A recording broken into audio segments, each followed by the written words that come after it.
Anastasia. Los cedros resonantes.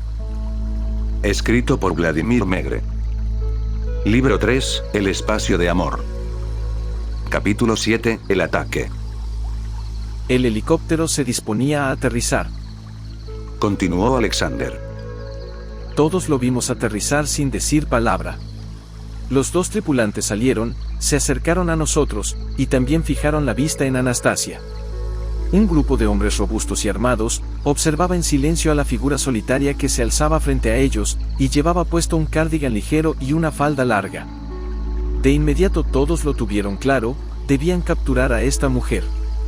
La única pregunta era, ¿cuál era la forma más conveniente de hacerlo? Tras una larga pausa, Boris Moisevich lo dejó claro. Anastasia, ¿te das cuenta de que representas un recurso muy valioso para la ciencia? Ya se ha tomado la decisión de trasladarte a la reserva natural cerca de Moscú. Esto es necesario, entre otras cosas, por tu propia seguridad.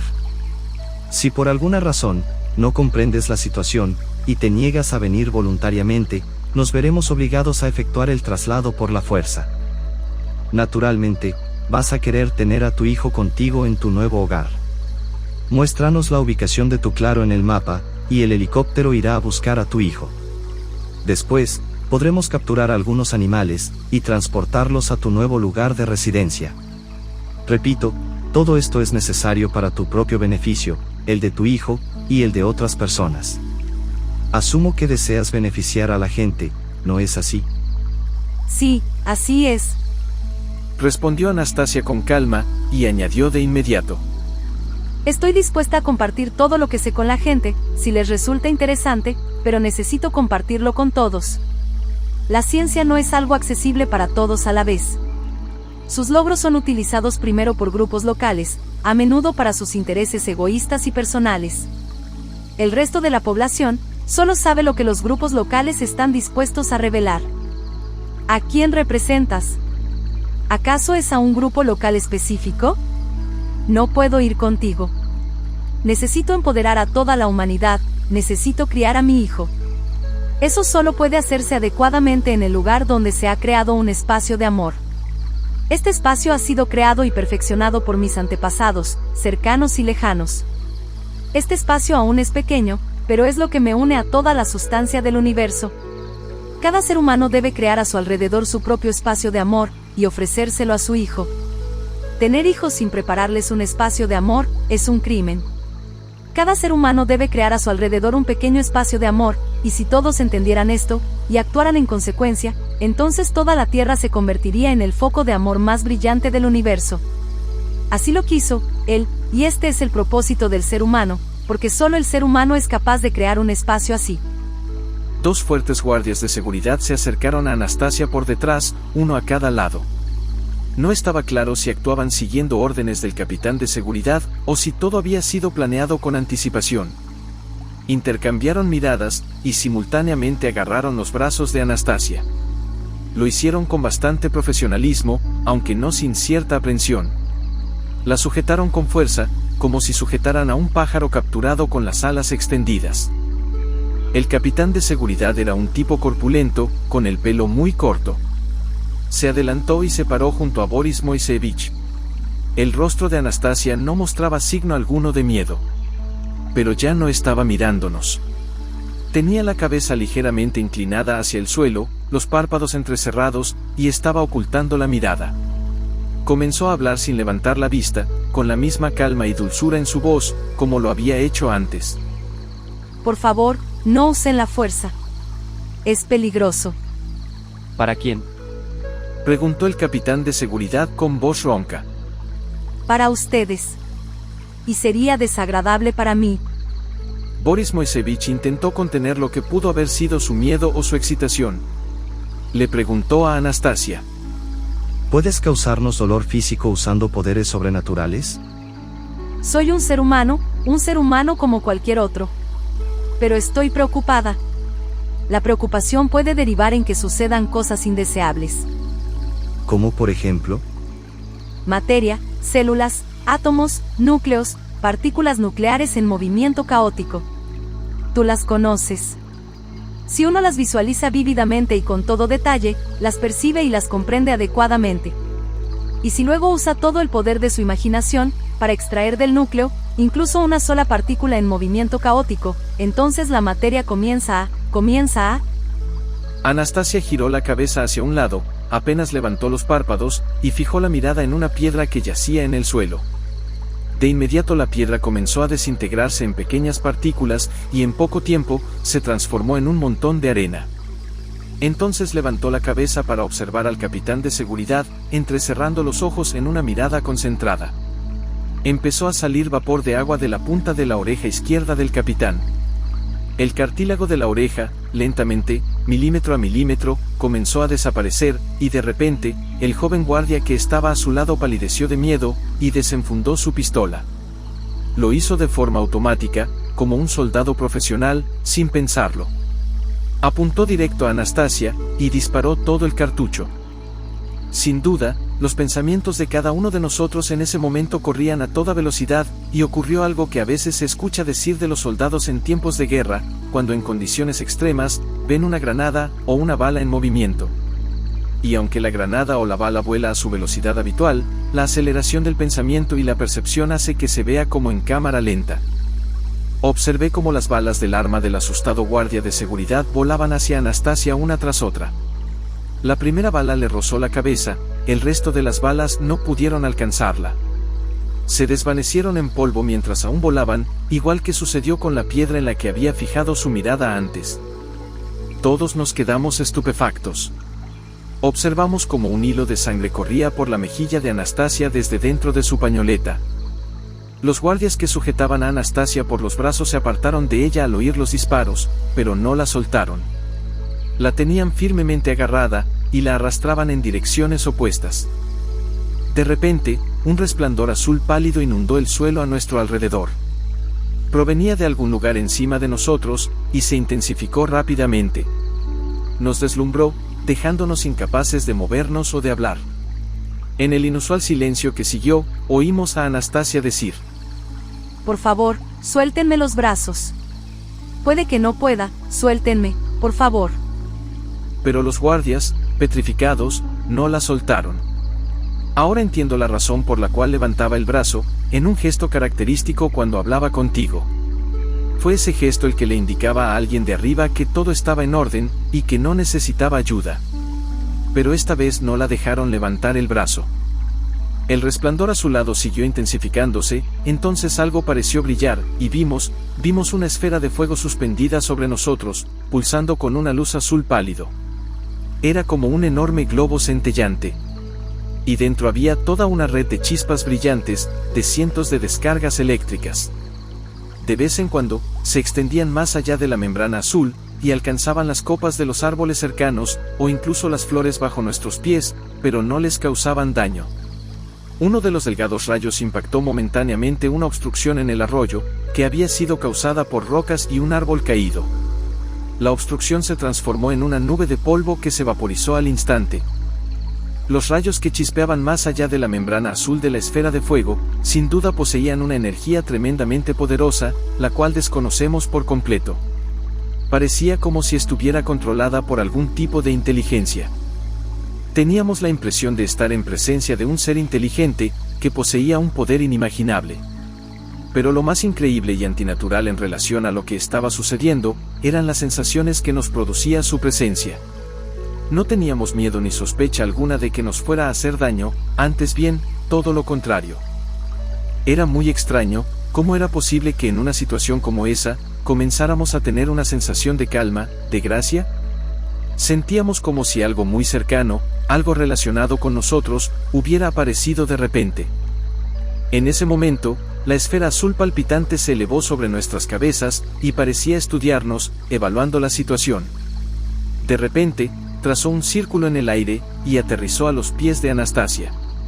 El resplandor azul se intensificó, y como un agradable abatimiento, nos relajó hasta el punto de que no teníamos ganas de movernos, incluso tampoco teníamos ganas de oír o de decir algo. La coraza azul de la esfera emitió entonces varios rayos de fuego a la vez. Se acercaron a Anastasia, y comenzaron a tocarla, como si le acariciaran los dedos de los pies descalzos. Anastasia logró liberarse de los abatidos guardias de seguridad y extendió sus brazos hacia la esfera. De inmediato la esfera se elevó a la altura de su rostro, y los relámpagos, que anteriormente habíamos visto cómo convertían en polvo las piedras apiladas del arroyo, comenzaron a acariciar sus brazos, sin hacerles daño. Anastasia comenzó a hablar con la esfera. No pudimos distinguir las palabras, pero a juzgar por sus gestos y expresión facial, intentaba explicarle algo, intentaba convencerla o persuadirla de la manera en la que ella veía la situación, aunque no tuvo éxito. La esfera no le respondió, pero era evidente que no le daba la razón. Esto era notorio, ya que Anastasia seguía intentando persuadirla con más entusiasmo. Fue ese mismo entusiasmo, el que sin duda le sonrojó las mejillas.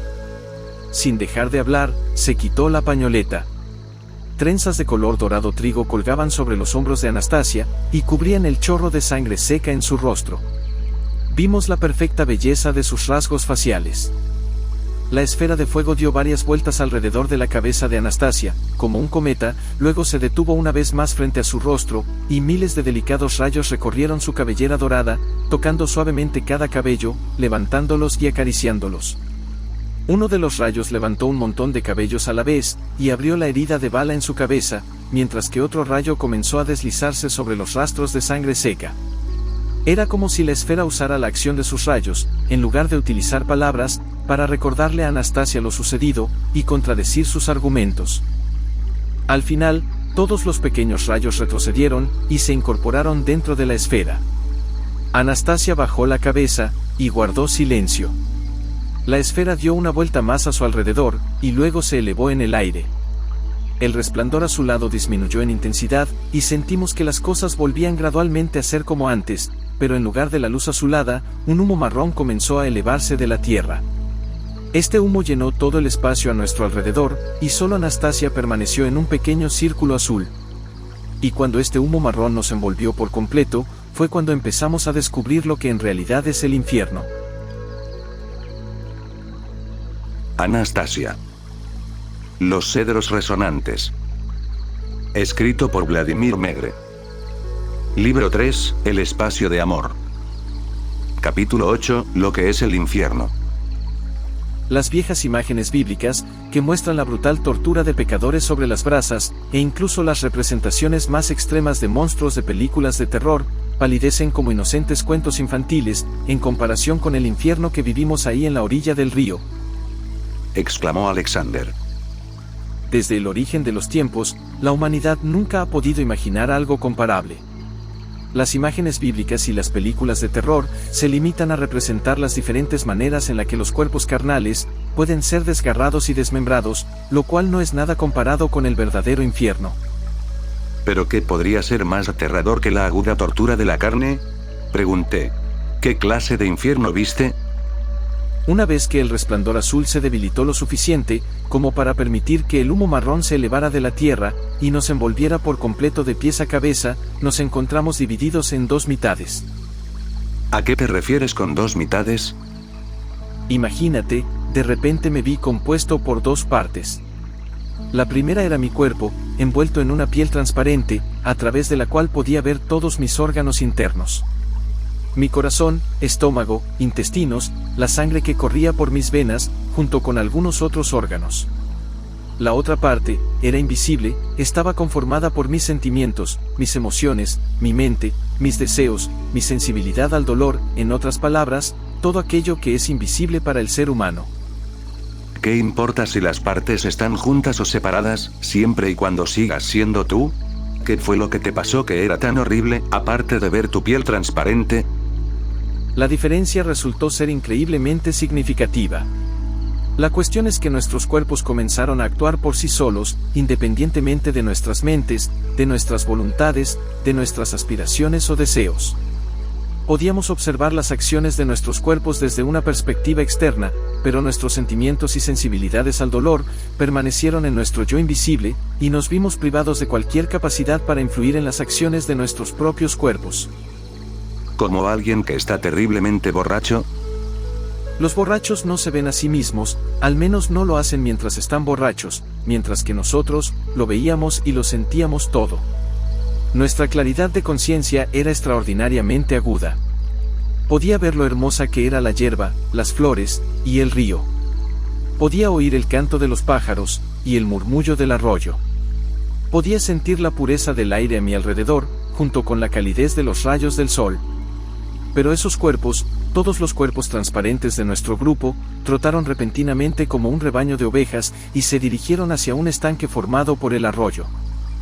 El estanque parecía un pequeño lago, el agua era clara y transparente, el fondo estaba cubierto de arena suave y hermosas piedras.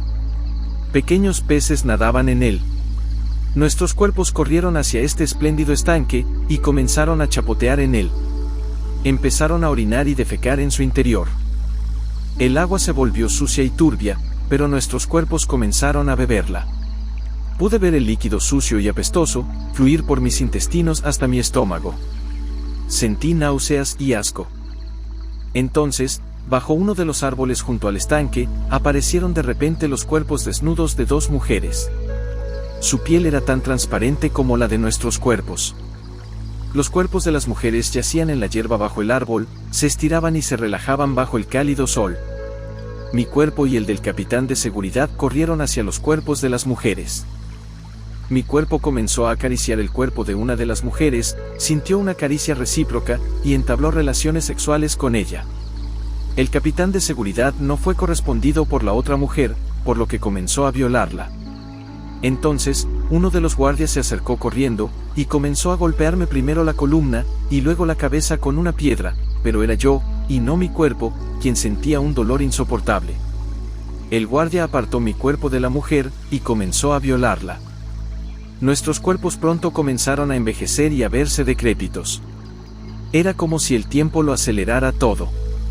La mujer que acababa de ser violada quedó embarazada, y a través de su piel transparente, se podía ver cómo el embrión tomaba forma, y crecía en su matriz. El cuerpo del científico Boris Moisevich se acercó a la mujer embarazada, y observó de manera atenta al embrión en desarrollo, a través de su piel transparente. De repente, introdujo la mano en la vagina de la mujer, y comenzó a extraer el feto. Mientras tanto, el cuerpo de Stanislav se puso a recoger rápidamente piedras, y las colocó en una pila, luego procedió a arrancar árboles pequeños con violencia, y los usaba junto con cualquier otro material que se encontraba a la mano, para construir algo parecido a una cabaña. Mi cuerpo se acercó a ayudarlo. Cuando estaba ya casi terminada, mi cuerpo intentó echar a Stanislav fuera de la cabaña, él se resistió, y nuestros cuerpos comenzaron a luchar. Aunque yo mismo era invisible, sentía un dolor terrible cuando empezó a golpearme las piernas y la cabeza. Nuestra pelea llamó la atención de los demás cuerpos, quienes nos empujaron afuera de la cabaña, y luego comenzaron a pelear por ella. Mi cuerpo se volvió terriblemente frágil, y comenzó a descomponerse ante mis ojos. Ya no podía caminar, y solitario, yacía bajo un arbusto consumiéndose con un hedor nauseabundo. Aparecieron gusanos, podía sentirlos arrastrándose de manera espeluznante por mi cuerpo, por mis órganos internos, devorándolos. Sentía de forma intensa la manera en la que carcomían mis entrañas, y solo esperaba la descomposición final de mi cuerpo para escapar de esa tortura insoportable. De repente, un feto emergió de la segunda mujer violada. Empezó a crecer ante mis ojos. Rápidamente, el pequeño se levantó y tímidamente dio su primer paso, luego se aventuró a dar otro paso, para luego tambalearse y caer sentado.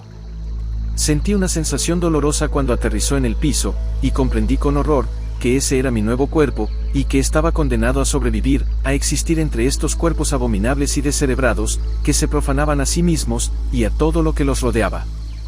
Comprendí que mi yo, que era invisible, nunca moriría, y que estaba condenado a la contemplación eterna, con una profunda conciencia de la crudeza de las cosas horribles que estaban ocurriendo, experimentando un dolor físico aún más terrible. Lo mismo ocurría con los otros cuerpos. Se deterioraban, se descomponían, y volvían a nacer, y con cada nuevo nacimiento, nuestros cuerpos solamente intercambiaban roles. Apenas quedaba algo de vegetación. En su lugar, habían aparecido estructuras horribles, y el estanque, antes prístino, se había transformado en una cloaca pestilente. Alexander se quedó callado. Yo también sentí repulsión por lo que había dicho, pero no lástima. Sí, le dije. Todos pasaron por una experiencia horrible, pero se lo tenían bien merecido, alimañas. ¿Cómo es que querían llevarse a Anastasia prisionera? Ella vive sola en la taiga, no toca a nadie, no pide alojamiento, no necesita pensión ni ningún tipo de comodidades, así que, ¿por qué interferir en su vida? Alexander no dio muestras de ofenderse ante mi ataque verbal. Solamente suspiró, y respondió. Sabes, dijiste que pasamos por una experiencia. Pero verás, puede parecer difícil de creer, pero el asunto es que no he logrado salir por completo de esa experiencia. Creo que los que estaban en nuestro grupo, tampoco han podido salir del todo de ella. ¿Qué quieres decir con no del todo? Aquí estás, sentado tranquilamente a mi lado, revolviendo las cenizas en la fogata. Sí, claro que estoy aquí revolviendo las cenizas, pero esa aguda conciencia de algo terrible me sigue acompañando, me sigue asustando. Esa terrible experiencia no es solo del pasado, sino que sigue con nosotros hoy en día, ahora mismo. Con todos nosotros. Es probable que algo te esté pasando, pero todo está bien conmigo, y con todos los demás. Pero Vladimir, ¿no te parece que la situación en la que estábamos, es una copia exacta de lo que hace la humanidad en la actualidad? Lo que se nos mostró en un microcosmos, y a una velocidad acelerada, solo refleja lo que sucede hoy en el mundo. No me parece así, ya que nuestra piel no es transparente, y nuestros cuerpos obedecen nuestras órdenes. Quizás alguien solamente se está apiadando de nosotros, impidiéndonos ser plenamente conscientes de lo que hemos hecho, y seguimos haciendo. Al fin y al cabo, si fuéramos conscientes, si pudiéramos ver nuestras vidas desde una perspectiva externa, las veríamos expuestas, las veríamos junto con todas las falsas enseñanzas que hemos usado a lo largo de los siglos, para justificar lo que hacemos. No creo que podríamos sobrevivir a una situación así, perderíamos la cabeza. Intentamos aparentar dignidad, intentamos justificar el mal que hacemos con nuestras supuestas debilidades insuperables. No hemos sido capaces de resistir a la tentación, comenzamos a fumar y a beber, cometemos asesinatos, luego empezamos a ir a la guerra para defender nuestros ideales, comenzamos a detonar bombas. Somos débiles, así es como nos vemos hoy. Decimos que hay poderes superiores que pueden hacerlo todo, que lo deciden todo. ¿Pero qué hay de nosotros? Nos escondemos tras dogmas como ese, y creemos que podemos salirnos con la nuestra con cualquier porquería que queramos. Y seamos sinceros, lo que hacemos es una porquería. Todos lo hacemos, cada uno de nosotros, solo que lo justificamos de diferentes maneras. Pero ahora lo tengo absolutamente claro. Mientras mi conciencia no haya perdido el control sobre mi cuerpo, yo, y solo yo, debo asumir la responsabilidad completa de todas las acciones que he realizado. Y Anastasia tiene razón cuando dice, que mientras el hombre esté encarnado. No cites a Anastasia, sábelo todo. Ella tiene razón. Pero tú mismo, para efectos prácticos, contribuiste para que intentaran mandarla a la tumba. Qué lástima que Anastasia no fuera un poco más allá, y entonces todos habrían perdido la cabeza por completo.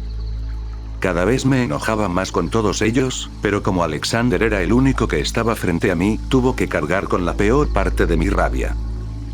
Mírate a ti mismo, respondió Alexander. ¿No fue gracias a ti que pudimos llegar a Anastasia? Y no solo nosotros, ¿acaso crees que intentos como el nuestro no se repetirán en el futuro? ¿Qué te llevó a especificar el nombre exacto de tu barco, así como el nombre de tu capitán? No te hagas el documentalista, incluso podrías haber cambiado el nombre del río, pero no lo hiciste, no se te ocurrió a tiempo. ¿Y ahora esperas que los demás siempre sepan la manera correcta de proceder? Tuve lo que me merecía. Ahora, en lo que me resta de vida, tendré que seguir dándole sentido a esa pesadilla que presencié. Dime, ¿cómo terminó esa pesadilla? ¿Cómo pudiste salir de ella?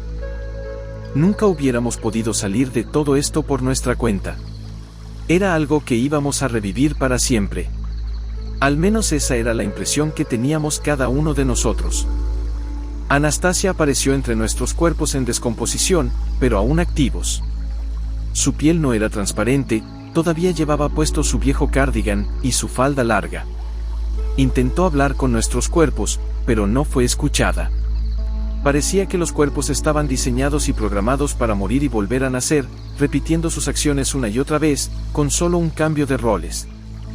En ese momento, Anastasia comenzó a recoger rápidamente la basura, cerca de una de las estructuras que nuestros cuerpos habían construido. También juntó las piedras y la maleza que estaban esparcidas, y las apiló con las manos. Aflojó un poco la tierra con un palo, tocó y avivó la hierba donde la habíamos pisoteado, y las pequeñas briznas verdes comenzaron a brotar de nuevo, no todas, sino las que aún podían. Anastasia enderezó con cuidado el tronco roto de un pequeño árbol, de alrededor de 1 metro de altura, aplastó un poco de tierra en sus manos para suavizarla, y luego la untó sobre la parte rota del árbol. Procedió a apretar el árbol entre sus manos, lo sujetó con fuerza un rato, y luego, cuando retiró las manos con cuidado, el árbol permaneció erguido. Anastasia continuó ágilmente con lo que tenía que hacer. Creó un pequeño oasis en el suelo que nuestros cuerpos habían pisoteado, en la tierra que había quedado casi desprovista de vegetación. El cuerpo de Boris Moisevich corrió hacia el oasis, saltó sobre la hierba, y se revolcó en ella, luego se levantó de un salto, y salió corriendo. Poco después, regresó con el cuerpo de uno de los guardias. Juntos arrancaron el pequeño árbol, y comenzaron a arrastrar piedras y palos hasta el oasis, donde intentaron construir otra estructura sencilla y fea. Anastasia levantó las manos en señal de frustración.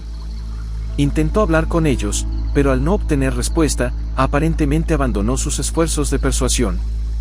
Después de permanecer un rato dudando sobre lo que haría a continuación, cayó de rodillas, se cubrió la cara con las manos, y se podía ver cómo le temblaba el pelo sobre los hombros. Anastasia estaba llorando, lloraba como un bebé. Y casi de inmediato, reapareció el resplandor a su lado, al principio apenas perceptible. Arrojó el humo marrón de nuestro infierno hacia la tierra, y reunió nuestros cuerpos y mentes.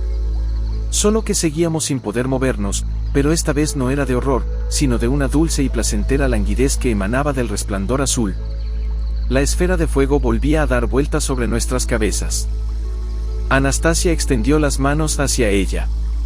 La esfera cambió de ubicación al instante, a menos de 1 metro de su rostro. Empezó a hablar con ella, y esta vez pude distinguir las palabras. Anastasia le dijo a la esfera: Gracias, eres bondadoso. Gracias por tu misericordia y por tu amor. La gente lo entenderá, sin duda lo entenderán todo, lo entenderán en sus corazones. Nunca te lleves tu hermosa luz azul de la tierra, tu luz de amor. Anastasia sonrió, y una pequeña lágrima rodó por su mejilla. Desde la membrana azul pálido de la esfera, relámpagos ardientes volaron hacia su rostro.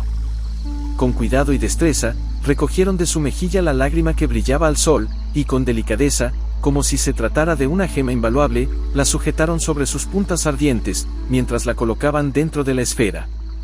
La esfera se estremeció, trazó un círculo alrededor de Anastasia, aterrizó momentáneamente a sus pies, para luego elevarse y disolverse en el cielo azul. Todo lo había dejado justo como estaba antes. Y ahí estábamos, de pie donde habíamos estado antes. El sol brillaba, el río fluía como siempre, el bosque se alzaba en la distancia, y allí estaba Anastasia, de pie frente a nosotros, justo donde había estado antes. Nos quedamos ahí en silencio, observando todo lo que nos rodeaba. Me llenó de alegría lo que vi, y creo que a los otros también.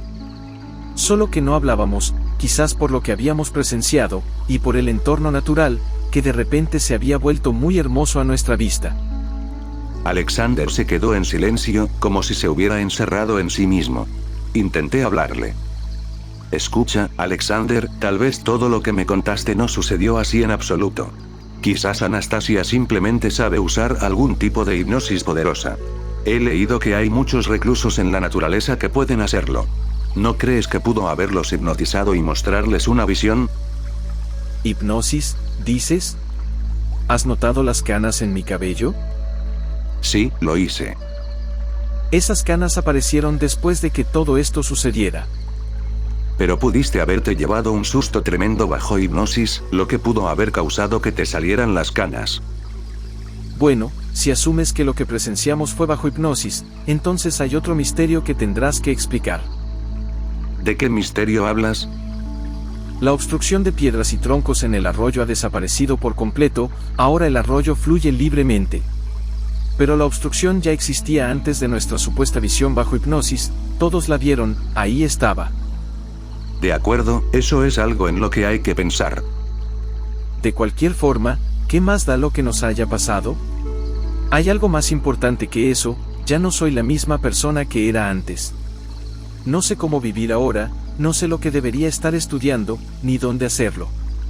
Después de llegar a casa, quemé muchos de mis libros escritos por supuestos eruditos, por supuestos hombres sabios, maestros de diversas partes del mundo. Tenía una biblioteca personal bastante grande. ¿Por qué hiciste eso? Deberías haberlos vendido, si ya no los necesitabas. No podía venderlos, ni siquiera pensé en hacerlo. Ahora tengo algunas cuentas que saldar con esos supuestos maestros y sabios. ¿Y qué opinas, Alexander? ¿Es peligroso comunicarse con Anastasia? ¿Crees que en realidad sea ella una especie de anomalía? Después de todo, algunas cartas que tengo dicen que representa a otra civilización. Si eso es cierto, entonces sería peligroso comunicarse con ella, porque nunca se sabe lo que podría tener en mente esa otra civilización. Creo que es justo lo contrario, respondió Alexander. Tiene tal sentimiento y amor por la Tierra, por todo lo que vive y crece en ella, que comparados con Anastasia, somos nosotros los que parecemos extraterrestres errantes. Pero entonces, ¿quién es ella? ¿Pueden los hombres de ciencia decirlo con certeza, de una vez por todas? ¿Cómo logró adquirir esa enorme cantidad de información? ¿Y cómo es posible que pueda almacenarla en su cabeza? ¿Dónde obtuvo sus habilidades místicas? ¿Y qué hay de su rayo? Para tratar de contestar esas preguntas, creo que podemos basarnos en sus palabras. Ella dijo lo siguiente: Soy un ser humano, soy una mujer. En cuanto a toda esa información, no creo que la almacene en su cabeza. Más bien, creo que la pureza de sus pensamientos le permite acceder a la base de datos de todo el universo. Y sus talentos, es muy probable que se deriven de ese acceso total a la información. El universo la ama, pero Anastasia desconfía de nosotros, y es por eso que no se abre completamente con todos. Nuestros pensamientos, los pensamientos de cualquier ser humano criado en la sociedad actual, están bloqueados por estereotipos y convenciones. En contraste, sus pensamientos son completamente abiertos y libres. Es por eso que nos resulta difícil explicar sus misteriosas habilidades, cuando afirma que solo es un ser humano como nosotros. Claro que puede realizar hazañas increíbles, o milagros, según nuestra percepción, eso lo sé por experiencia propia. Durante nuestra visita, ocurrió otro incidente que solo puede describirse como un milagro. Es aún más desconcertante que lo sucedido en nuestro grupo, y mucho más grandioso. Alexander pronunció estas últimas palabras con un cierto grado de emoción en la voz. Se levantó, y se alejó del fuego, adentrándose en la noche. Ante la centelleante luz de las estrellas, y el tenue resplandor del fuego latente, pude ver al joven siberiano paseando de un lado a otro. Podía oír sus breves y emocionadas frases. Alexander estaba diciendo algo incomprensible sobre la ciencia, sobre la psicología, y sobre otro tipo de enseñanzas. Me cansé de estar sentado ahí, y escuchar sus fragmentos. Me moría de ganas por escuchar sobre ese gran milagro que había visto a Anastasia realizar. Intenté calmarlo. Tranquilo, Alexander, siéntate. Cuéntame de manera más específica, sobre ese gran acontecimiento que presenciaste. Alexander arrojó unas ramas secas al fuego, y volvió a sentarse junto a él. Pero pude notar que no había recuperado del todo la compostura. Por nerviosismo, sin duda, había removido las brasas con tanta fuerza, que las chispas que volaban hacia arriba, estaban cayendo sobre nosotros, haciéndonos saltar y alejarnos del fuego. Cuando todo se calmó, comencé a escuchar su emotivo relato. En espacio de unos 20 minutos, comenzó Alexander, Anastasia logró cambiar ante nuestros ojos la condición física de una niña del pueblo. Lo hizo ante nuestros propios ojos. Y durante ese tiempo, no solo cambió el destino de la niña, sino también el de su madre, e incluso influyó en la apariencia de esa remota aldea siberiana. Y todo sucedió en unos 20 minutos. El aspecto principal era la manera en cómo lo hacía, en la simplicidad misma. ¿Cómo puede alguien creer en horóscopos después de eso?, se preguntó Alexander. Yo pude presenciarlo. Fue por eso que quemé mis libros con todas esas tonterías de hombres sabios, y todas esas cosas religiosas. Mira, repliqué. Tú mismo admites que ella realiza milagros sobrehumanos, prodigios místicos, incluso destroza horóscopos en el proceso. Ella misma se las arregla para que todo suceda, y luego espera que la llamen un ser humano normal. Si tan solo hubiera intentado actuar con normalidad, pero no. Hablé con ella también de eso, le dije que debería actuar como todos los demás, que entonces todo sería normal, pero no lo hizo, es una lástima. Es una mujer tan amable, tan hermosa, y tan inteligente, que puede curar a las personas. Además, me ha dado un hijo. Pero vivir con ella, de la manera en la que viviría con cualquier otra mujer, bueno, eso es algo imposible. No puedo imaginar a alguien que pudiera acostarse con ella, después de todo lo que me has contado. Nadie podría. Todo el mundo necesita una mujer, pero una mujer sencilla y simple, no una excentricidad como Anastasia. Pero es ella quien tiene la culpa, con su misticismo y todo ello. Espera, Vladimir. Ahora es mi turno de decirte algo. Piensa con cuidado lo que voy a decir. Puede parecer increíble, pero intenta comprenderlo. Todos tienen que entenderlo. Todos. Quizás juntos podamos encontrarle sentido. Quizás. Verás, Vladimir, Anastasia realizó este increíble milagro con la niña, pero no hubo misterio ni magia involucrada. Sin brujería, y sin trucos chamánicos. Imagínalo, Anastasia hizo este milagro usando solo palabras humanas sencillas, conocidas por todos. Simples palabras que usamos de manera cotidiana, solo que dichas en el lugar y en el momento adecuados. Si los psicólogos analizaran la conversación de Anastasia con esta niña del pueblo, se darían cuenta de su eficacia psicológica. Cualquiera que hubiera pronunciado esas mismas palabras, podría haber logrado un efecto similar. Pero para que esas palabras pudieran llegar a la mente en el momento oportuno, la sinceridad y la pureza de pensamiento de las que hablaba Anastasia, son un requisito indispensable. Entonces, ¿no basta con memorizar las palabras? Todos conocemos esas palabras desde hace mucho tiempo, esa no es la cuestión. La verdadera pregunta es, ¿qué hay detrás de cada una de las palabras que decimos? De alguna manera, me estás perdiendo. Será mejor que me cuentes el resto de lo que pasó ahí. ¿Qué palabras podrían cambiar la condición física de las personas, y su destino? De acuerdo. Por supuesto que te lo voy a explicar. Escucha.